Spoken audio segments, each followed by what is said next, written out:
Thank you very much for the introduction, Fiona, and good morning, everybody.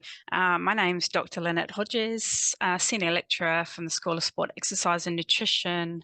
I've been a resident here in New Zealand for 15 years and been in the research space for quite a long time in the ME CFS, physical activity, physical inactivity, clinical exercise, physiology sort of space.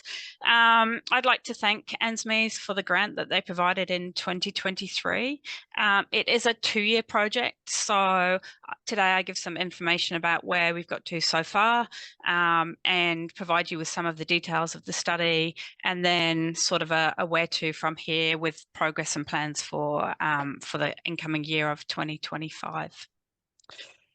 So just a little bit about the background. So I've been researching ME/CFS and exercise using primarily cardiopulmonary exercise testing in the last few years to sort of understand the impact of post-exertional malaise in ME/CFS.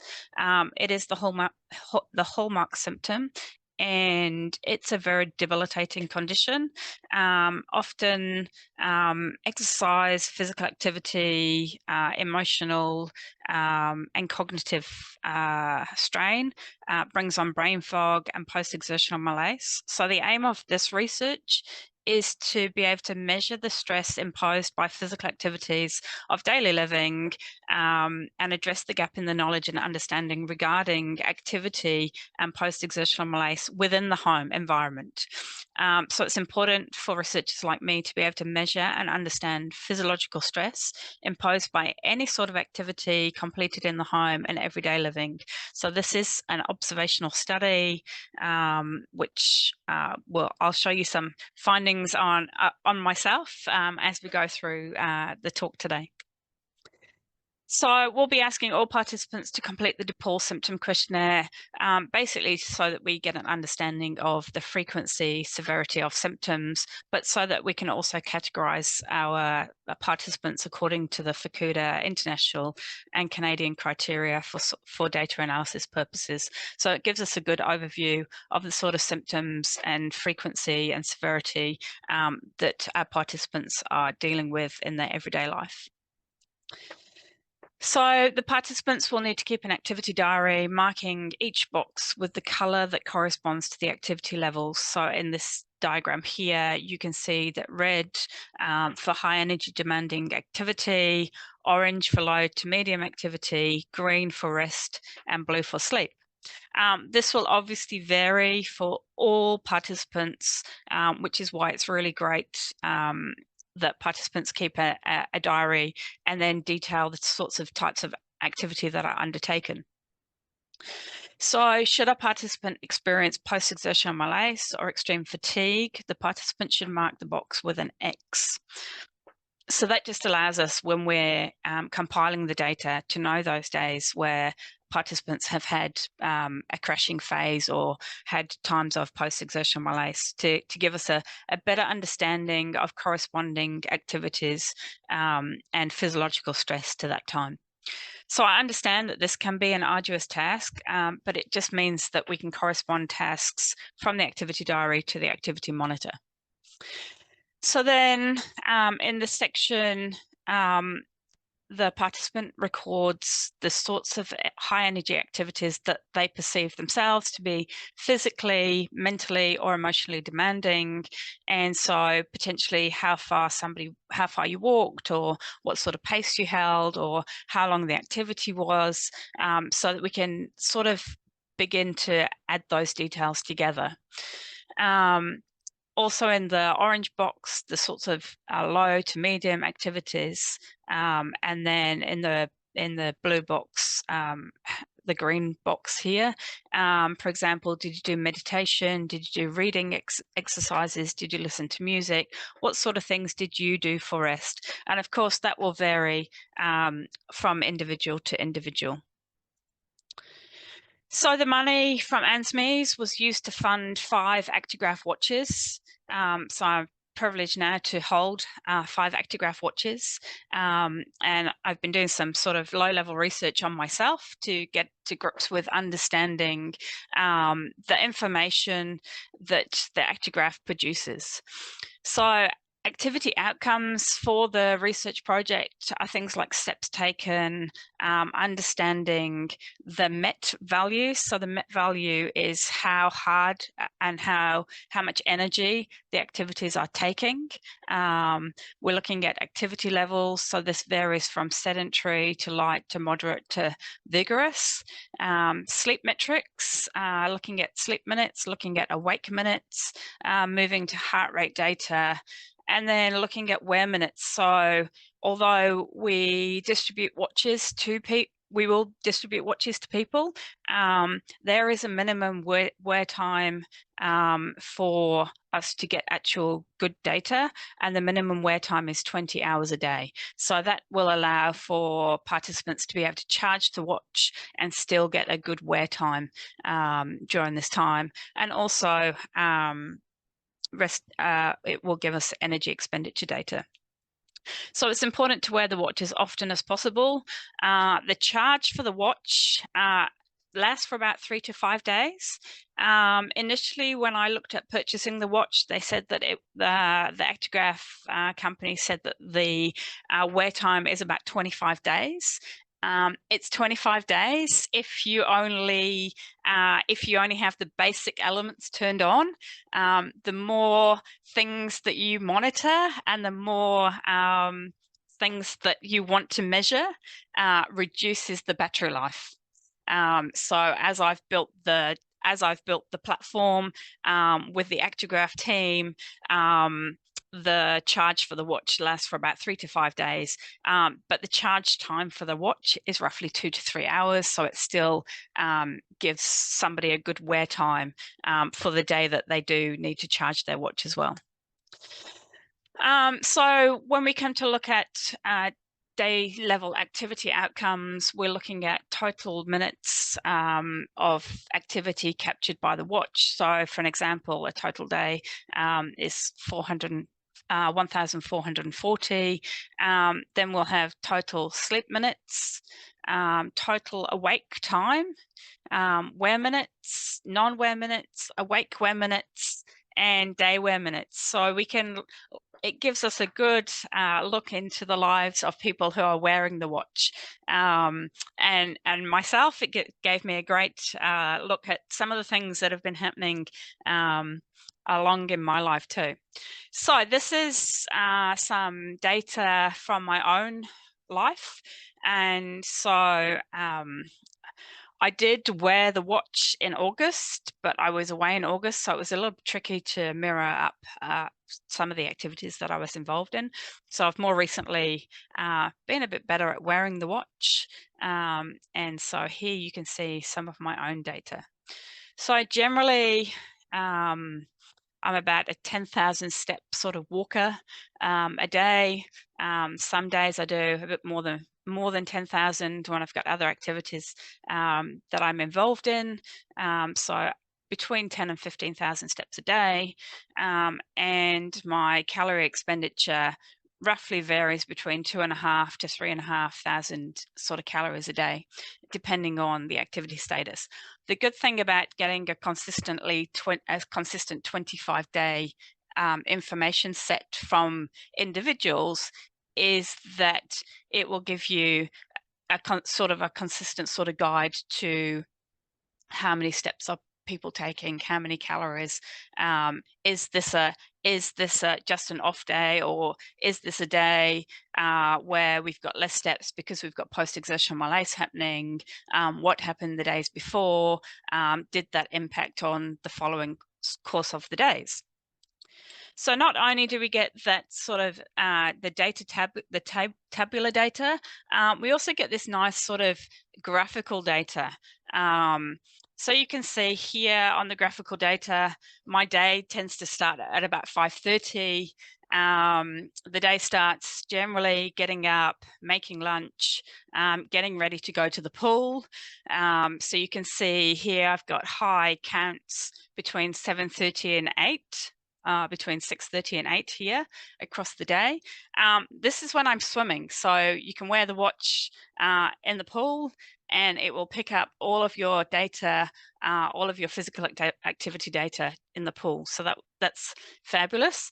And then once my day is finished, once my activity finished in the pool, then driving to school, driving to work, probably walking down from the car park into work, and then you sort of see this very sort of mixed sort of day where probably I don't sit still for more than 30 minutes, and I'm up walking in the middle of the day, and then again later on in the evening.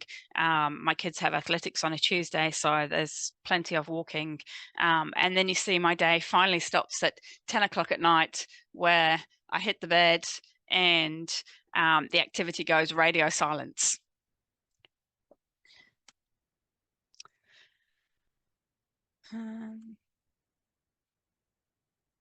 So then from here, I can check out somebody's wear compliance time. So you can see here that there's only partial compliance. So I wasn't wearing the watch. I probably wasn't wearing the watch overnight, decided to take it off. But then here you can see that I've got 24 hours of wear time, which is really important to be able to then analyze all of the data. So it's important to have at least 24 hours of, at least 20 hours of wear time. On this tabulated data here, you can see that here on Tuesday, I've got a wear compliant green box, but I've also got a partial box. This was because I charged the watch. So I wore the watch Saturday, Sunday, Monday. It needed a charge. So on Tuesday morning, when I got to work, I put the watch on charge for a couple of hours, put the watch back on, and you can see that I made the wear compliant time, because I managed to wear it for 20 hours and 40 minutes. So it gives a good indication of how many of these participants are actually will actually be wear compliant, and I will only be analysing the data for the wear compliant days. So then we look at number of minutes in the different sort of activity sort of grades, and how that looks for me. So how that looks for me is generally I spend about 25 to 31% of my day in that moderate activity sort of phase. Even though I had that swim, I still didn't hit the vigorous sort of activity. So I was in the moderate to light sort of activity zone. So generally I'm spending about 8 hours in the moderate zone and 16 hours in the light zone. It does encompass sleep time and daytime as well. So it encompasses all of the information across the day, and sort of boxes it into these different categories. And then we can look at sleep metrics. Not everybody sleeps well, so it's really important to have a look at the impact of sleep on some of this data too. And so here's a picture of the sort of sleep cycles from my life. So Sunday, I had this really nice sort of block. I've got 2 wakings. I've got a waking here most nights. Unfortunately, my husband likes to come to bed at this sort of time in the evening, and that's my one wake up. And then on this particular night, on Tuesday night, was a night that I really didn't sleep well. There'd been an incident when I was taking my kids to somewhere, and the mongrel mob had stopped us, and that had caused me some fear, and didn't sleep so well. And it's really interesting to see how that impacted a good night's sleep. So things that we're looking in terms of the sleep, we're looking at the number of bouts of sleep from onset to wake onset, the average length of sleep bouts in minutes, and the bedtime start interval, the bed end interval, sleep onset and wake onset. So a number of great sort of things to be able to score our sleep. So just to give you a roundup, this was a good night's sleep. So I slept from, I went to bed at just after 10, woke up at 5:31. You can see I had 443 minutes of time in bed. I spent 425 minutes of those asleep, awakening 3 times or for 3 counts, and my movement index was 7.9 and my total sleep fragment index was 7.9. Moving on to that Tuesday night, which was really bad, you can see that I went to bed roughly a similar time, woke up at a similar time, but then only had 374 minutes asleep, and also had a much higher awakening count, and a much higher total sleep fragmentation index and a greater movement index. So I really think this will be a great sort of tool for looking at participants' sleep levels, people who have ME/CFS, and how they're affected, how their sleep is affected. So then we move on to day level heart rate outcomes and heart rate variability. So this is the part of the data that I'm struggling to access right now and is sort of holding up the research project. So I haven't managed to access the heart rate data. It can only be achieved through a data transfer agreement, and I'm currently waiting to access this data with the Actigraph people. So I'm hopeful to have that soon, and the same with the heart rate variability data. This is really where the physiological stress of the impacting the impact of the day-to-day life and the sleep quality really come into play and will really help us sort of move forward. So hopefully we'll get that data soon. Where are we today with the research study? So this just gives you a timeline of what's happened so far. Ultimately, there's been significant changes across the university over the last few years, which has impacted on the research study to date. You can see there was a large gap of 8 months from the time that the application got approved to the time that we actually got the Actigraph Leap watches.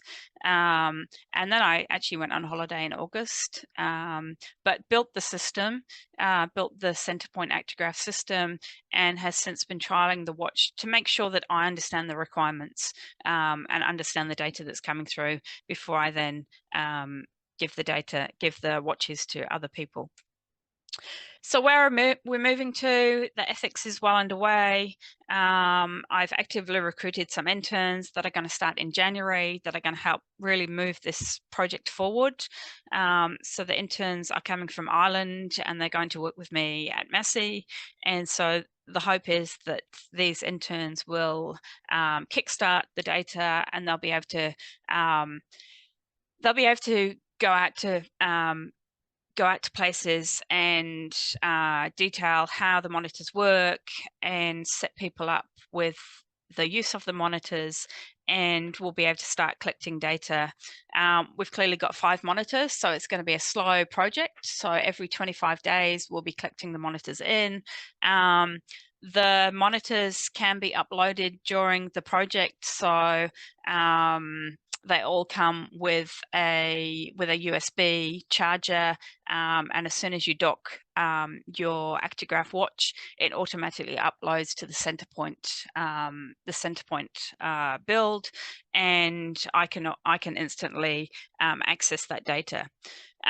So following the departure of the interns, I hope that one of my master's students who's starting this year will carry on collecting data for the project, and then we'll be able to write this up and submit it as part of their thesis work. Thanks for listening to me today.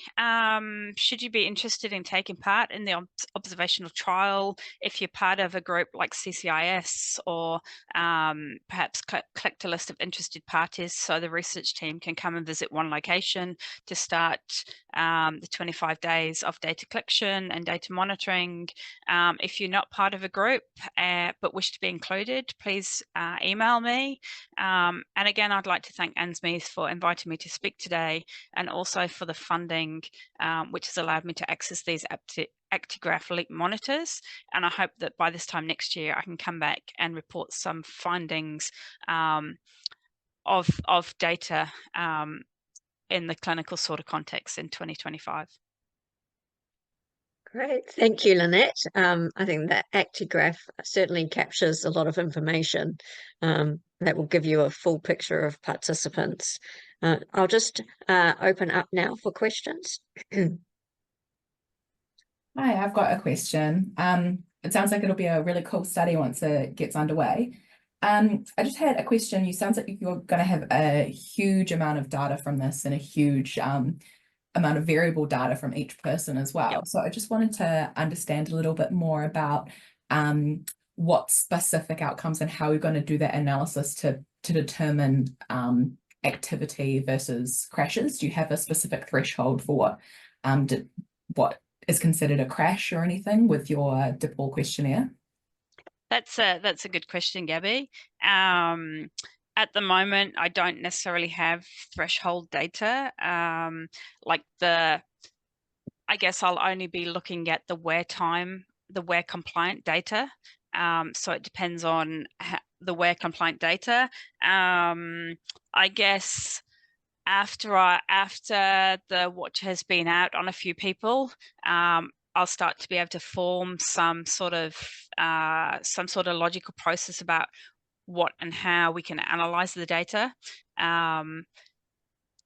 Like, I would estimate that across the 25 days, there will be good days and there'll be bad days.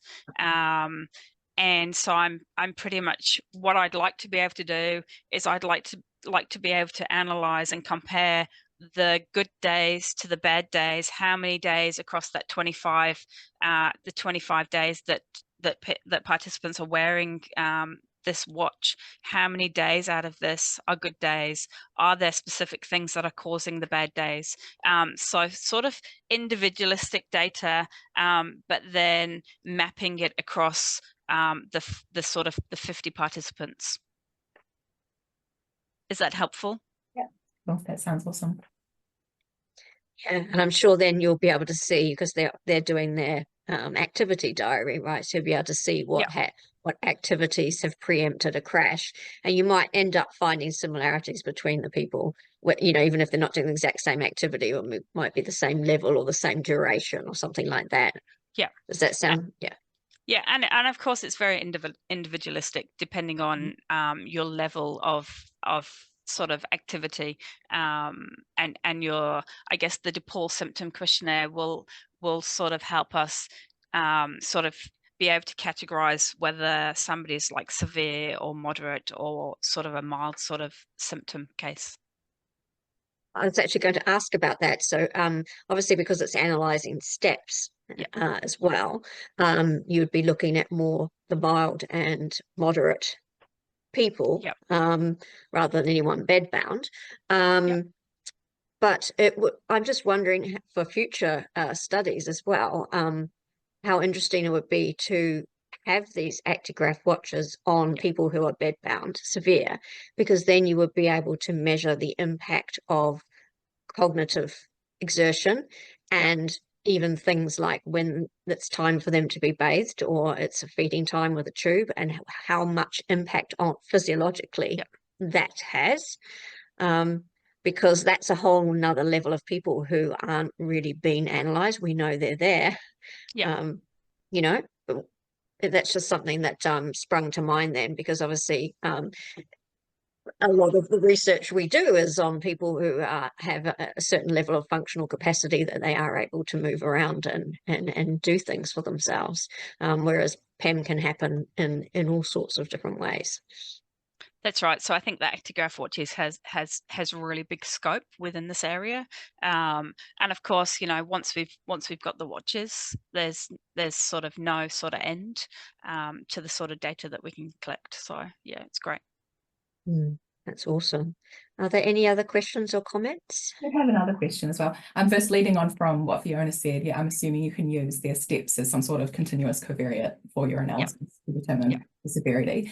But I wondered if you had any other like health related quality of life outcomes as well that you're looking at exploring with these patients instead of just the symptom questionnaire. Not at the moment.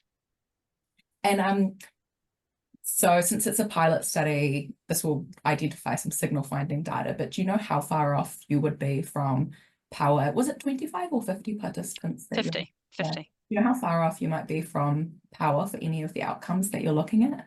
Oh, that's a good question. I'm not a great statistician.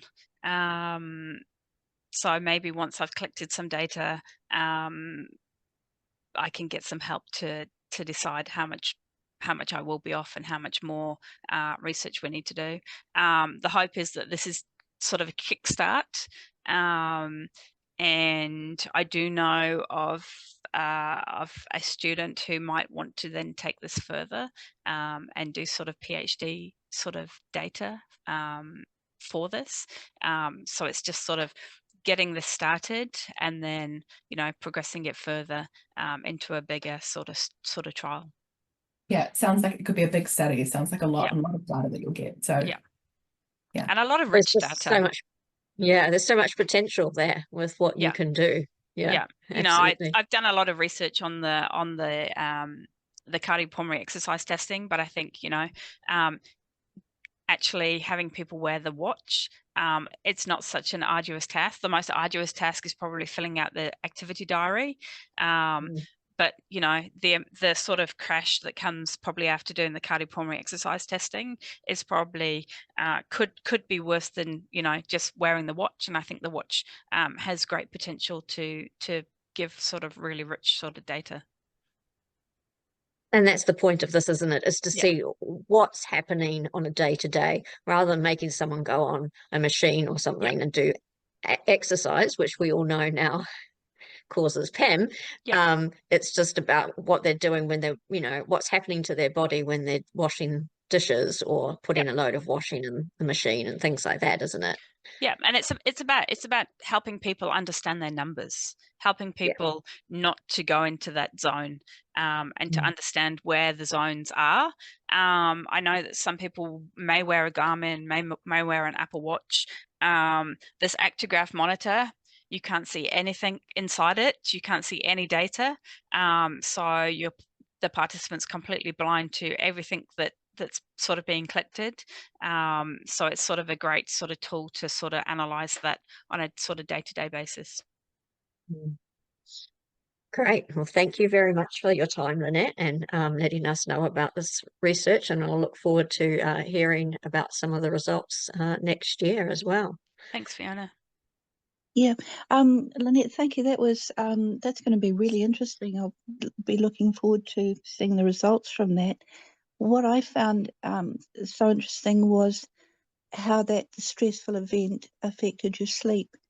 And I think it'll be really interesting looking at the data that you get from your participants, because we know that sleep dysfunction is a huge thing in ME, and you need to get that sleep to make any progress. But we also know people with ME don't handle stress very well. So, you know, if they've got have to go to MSD or something like that, and they have a pretty stressful day there, looking at that impact on your sleep, I think it ties in quite interestingly with the last research that we've just listened to. It'll be interesting to be able to put those two together to see where people aren't getting that help, and it'll be really interesting down the track to see what difference that help made to some of these areas and reducing that stress. You know, might make a case for us to be able to reduce a little, you know, a little bit or something. But thank you. I found that really interesting. Thank you, Wendy. I totally agree. And although I didn't like the stressful event that happened, I was actually grateful because it allowed me to sort of understand the impact of what was happening within my life, and then how that impacted on sleep, and how I could, how then I can understand and how I can sort of move that forward with my participants too.